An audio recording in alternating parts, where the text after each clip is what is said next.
Olá pessoal, tudo bom?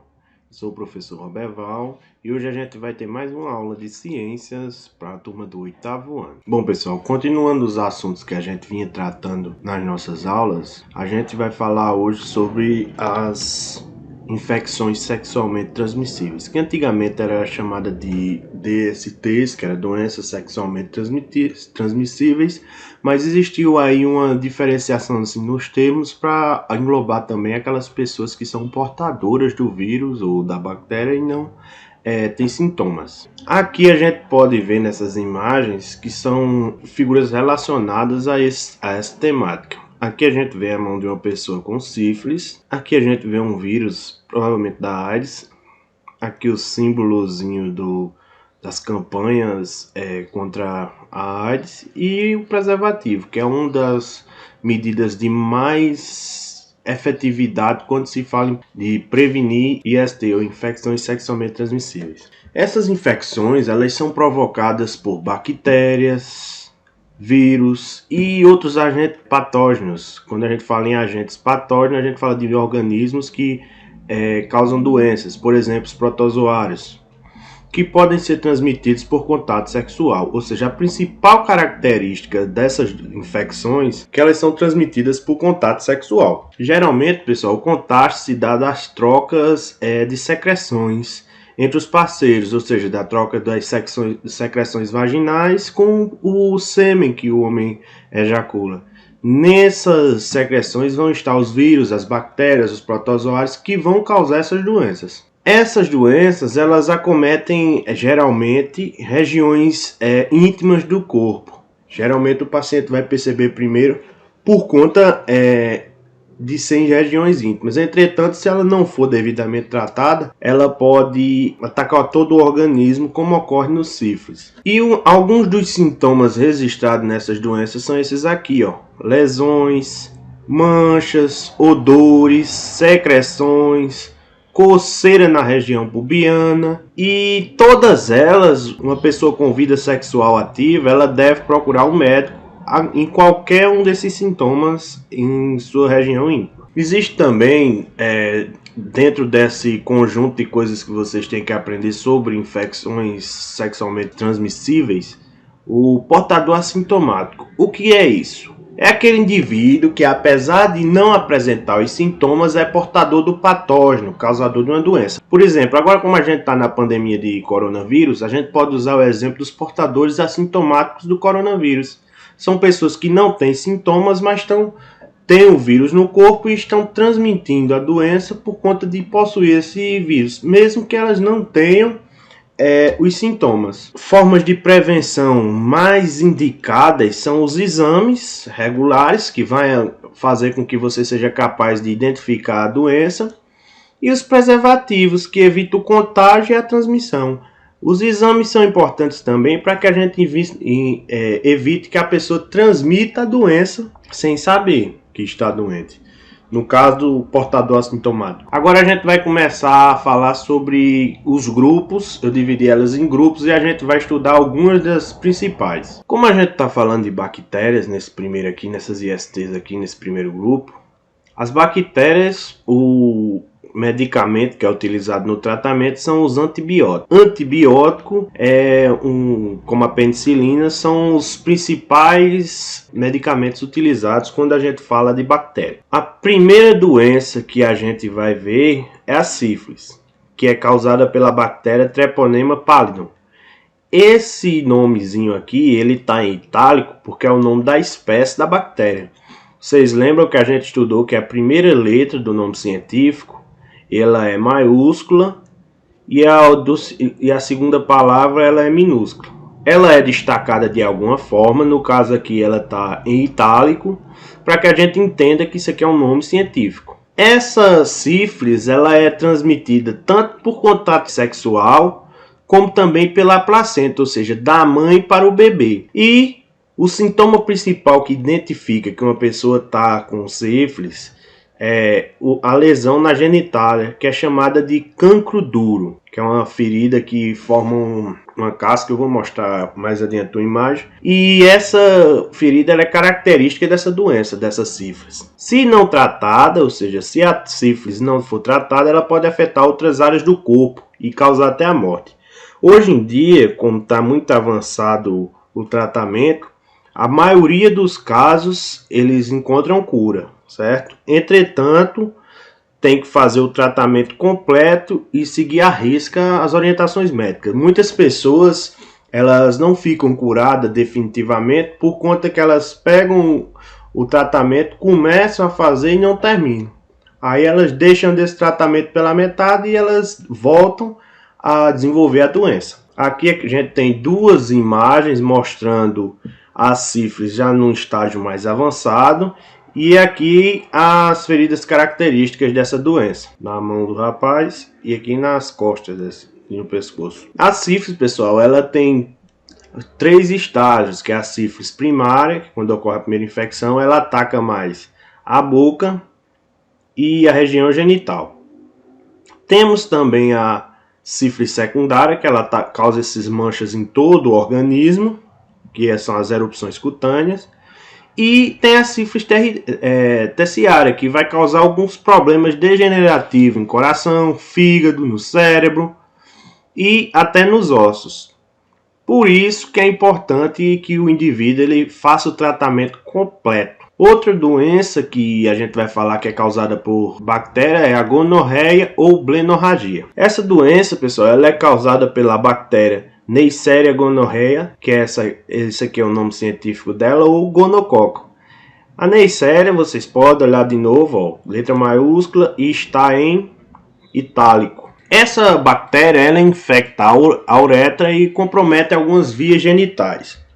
Os principais sintomas dela são a sensação de ardência na uretra, quando o indivíduo vai urinar e até depois, e um corrimento amarelado que ele sai do órgão sexual do indivíduo pela uretra. Esses sintomas, pessoal, eles podem aparecer em 24 horas ou até 5 dias após a relação sexual desprotegida.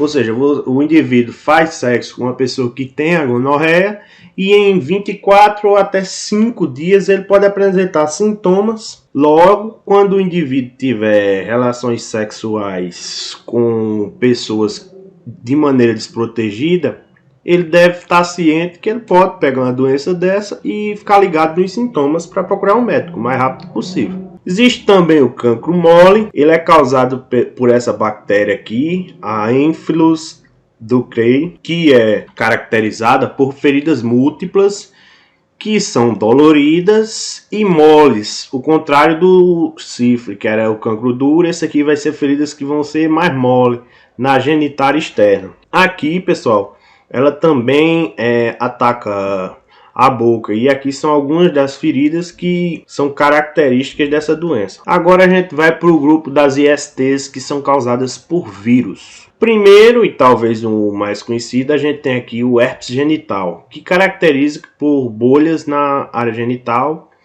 Essas bolhas elas vão formar feridas e geralmente elas desaparecem sem deixar cicatrizes. Essa doença ela é causada pelo HSV, que é o vírus da herpes simples, e pode se manter latente durante muito tempo, e depois, quando você tiver uma queda da imunidade, ele reaparece. E aí volta a aparecer as bolhas na área genital e vão formar as feridas. Esse vírus, ele não se consegue remover ele por completo do corpo da pessoa, ou seja, a pessoa vai ter sempre esse vírus, e em momentos que ela tiver queda da imunidade, ela vai voltar a ter as feridas. Esse aqui é uma representaçãozinha de como é o vírus da herpes. Essa aqui é uma das mais famosas doenças que levou muita gente, quando ela surgiu, à morte, que é a síndrome da imunodeficiência adquirida, que a gente conhece popularmente por AIDS, que é a sua sigla que vem do inglês. Ela é causada pelo vírus do HIV, que é o vírus da imunodeficiência humana, e ela tem um papel de enfraquecer muito as defesas do organismo. Como é que ela faz isso? ela destrói totalmente do organismo do indivíduo, ou quase que totalmente, uma célula de defesa que é chamada de linfócito.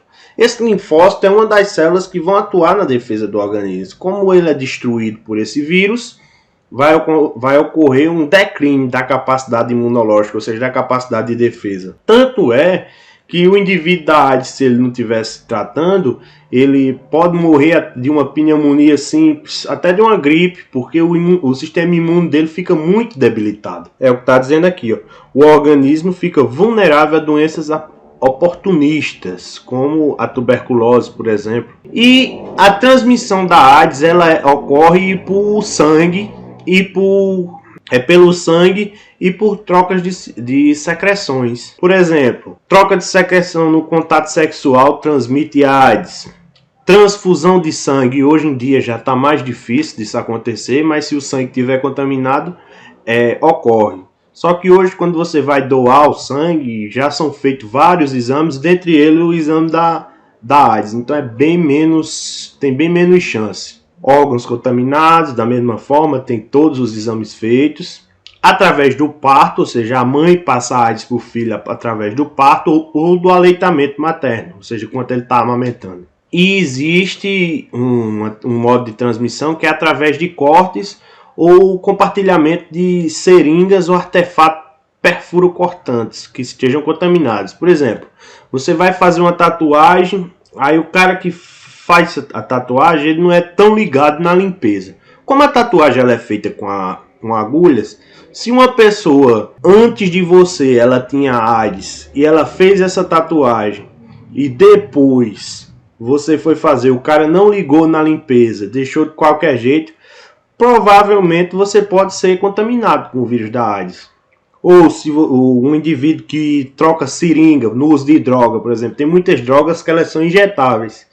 Nessas drogas injetáveis, geralmente ocorre o compartilhamento da seringa. Pode ser um veículo também de transmissão da AIDS. Aqui algumas estatísticas globais sobre o HIV já em 2019. 24,5 milhões de pessoas têm acesso à terapia antirretroviral. Ou seja, até o final de junho, todas essas pessoas aqui tinham acesso a essa terapia, que é o coquetel de remédio que é utilizado hoje para controlar esse vírus. 37,9 milhões de pessoas em todo o mundo vivem com HIV até o fim de 2018. 37,9 pessoas. Se essas aqui, 37,9 pessoas, elas vivem no mundo. Veja, 37. Só 24 milhões delas é quem tem acesso à terapia retroviral. O restante não tem. 1,7 milhões de novas infecções por HIV até o fim de 2018, ou seja, durante o ano de 2018 tivemos 1,7 milhão de infecções. 770 mil a 1,1 milhão de pessoas morreram de doenças relacionadas à AIDS até o fim de 2018. Por que está escrito aqui morreram de doenças relacionadas à AIDS e não de AIDS? É porque, pessoal, geralmente não é a AIDS que vai matar a pessoa. A pessoa vai ter a imunidade enfraquecida e essa pessoa vai morrer, por exemplo, de uma doença oportunista, como, por exemplo, a tuberculose. 74,9 milhões de pessoas foram infectadas pelo HIV desde o início da epidemia. Ou seja, 74,9 milhões de pessoas já foram infectadas no mundo durante toda a história desse vírus até 2018. 32 milhões de pessoas morreram de doenças relacionadas à AIDS desde o início da epidemia. Ou seja, o número de mortes da AIDS é de 32 milhões de pessoas até o fim de 2018. Além de matar muita gente, ela ficou famosa por atingir também artistas famosos aqui no Brasil. Dois exemplos dele foram o caso do Cazuza e o caso do Renato Russo. O Renato Russo mais reservado, nunca admitiu publicamente, e o Cazuza sempre externou essa infecção dele. Como eles foram atingidos no início da epidemia, não existiam os tratamentos que a gente tem hoje, então eles vieram a óbito. Outro caso foi o de Freddie Mercury. o vocalista do Queen. Hoje em dia já existem pesquisas adiantadas que estão tendo resultados sobre cura da AIDS, mas ainda é muito distante dessa cura ser uma coisa comercial e ser efetiva, ou seja, de realmente ser comprovada.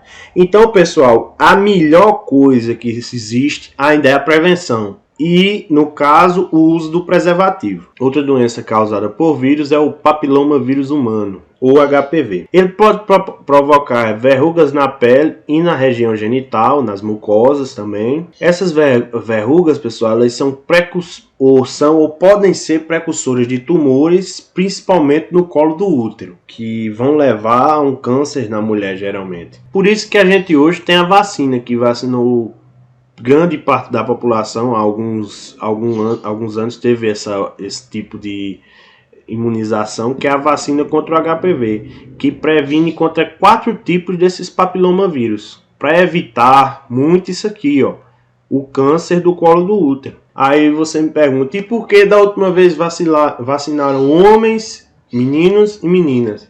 Porque além do menino ele ter a doença, ele também pode passar, ou seja, ele é um vetor de contaminação. Aqui a gente tem uma representação de como é esse vírus. Vírus da hepatite B. A hepatite B também é uma IST, uma infecção sexualmente transmissível. O vírus dela é o VHB, ou o vírus da hepatite B. Ele infecta as células do fígado e pode causar várias formas da doença, que assim ela pode ser mais ou menos grave, dependendo do indivíduo. A transmissão ela pode ser por sangue, saliva, por isso que é importante quando você está na escola, por exemplo, você levar o seu copo ou a sua garrafa de bebida e não está trocando com o colega. Pelo sêmen ou por secreções da pessoa infectada. Ou seja, uma pessoa que tem hepatite B, ela deve evitar compartilhar os seus itens com qualquer pessoa, porque ela pode estar transmitindo a hepatite B para a pessoa. E para essa aqui existe vacina. Essa aqui é uma representação do vírus da hepatite B. E aqui a gente vê o genoma dele, ó, que tem DNA. A gente tem também algumas IST importantes que são causadas por patógenos. É o caso da pediculose pubiana. Eu não sei se vocês já ouviram falar. Ela é causada pelo inseto Pithyrus pubis, que é conhecido por chato. Se instala entre os pelos pubianos. Ele é uma das espécies de piolho que consegue atacar os seres humanos. E a especialidade dele são os pelos pubianos. Provoca coceira e pequenos sangramentos. E é esse indivíduo aqui, ó. Esse é o Pithyrus pubis, ou chato, como é conhecido por muita gente. A gente também tem a tricomoníase, que é causada pelo protozoário Trichomonas vaginalis, que causa corrimento vaginal e na uretra dos homens. Os principais sintomas são a ardência, mas é comum que os homens, ou seja, eles sejam assintomáticos, sejam portadores do Trichomonas vaginalis, mas eles não apresentem sintomas. E esse aqui é o Trichomonas vaginalis. Pode observar aqui que esse é o protozoário que causa essa doença, tricomoníase. Tem também a candidíase, que é provocada por uma série de espécies de fungo do gênero Cândida. Não é só uma, são várias, por isso que foi colocado aqui só Cândida. E há várias formas da doença, desde o sapinho, e nem todas elas são sexualmente transmissíveis. Ela causa dor, irritação, vermelhidão e pode levar à produção de secreção nos órgãos sexuais. Aqui a gente tem uma representação da bactéria que causa a candidíase. Bom, pessoal, essas foram as doenças mais importantes. Eu selecionei algumas porque não dá para a gente falar sobre uma quantidade imensa de doenças e infecções que são transmitidas por meio do ato sexual. A gente já estudou todos os métodos contraceptivos e também viu que a camisinha é um dos métodos que, além de ser um método contraceptivo, evitar doenças, evitar gravidez, ela evita também doença. Então, sempre que o indivíduo ele for se relacionar com uma pessoa que é estranho a ele, ou até mesmo com uma pessoa conhecida, mas que ele não sabe se aquela pessoa realmente está sadia, o mais correto é o uso da camisinha. Façam a atividade de vocês que vai ser passada e até a próxima aula.